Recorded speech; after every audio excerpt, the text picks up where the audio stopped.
په ټول هیواد کې نور په هیڅ نوم جګړه نه غواړو.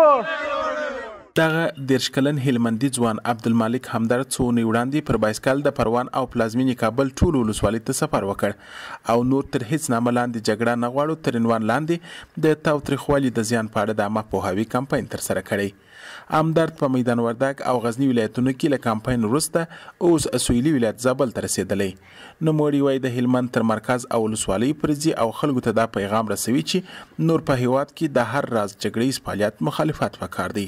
کابل څخه تر هلمند پر همدې بایسکل لاړ شو او په مخکې پرتې ټولې ولسوالۍ کلي د همدې پیغام سره وګرځم او د خلکو سره ووینم لکه څنګه چې مخکې مثبت تاثیرات په خلکو باندې درلود او د دې پیغام په لومړي کې عکس العملونه وه مګر وروسته ډېر خلک ورسره اشنا شول او خلکو دا بدرګه کوي او ویې ویله چې دې ته ادامه ورکوي.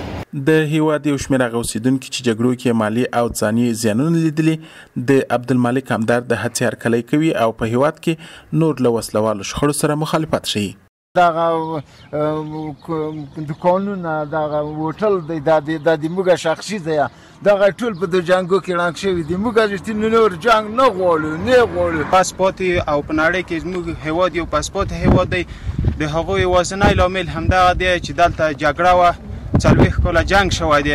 بسیار زحمت کشیده تا کابل تا پنجشیر کاپیسا را رفته سر بایسکل با از اون طرف باز آماده خیلی سخت است. خب پیغام ما همیست که ما دیگه د وطن خود جنگ نمی‌کنیم. عبدالمالک همدرد ویلي چې له دغه هڅې څخه هیڅوک ملاتړ نه کوي بلکې له خپل شخصي احساس له مخې دغه چاره ترسره کوي.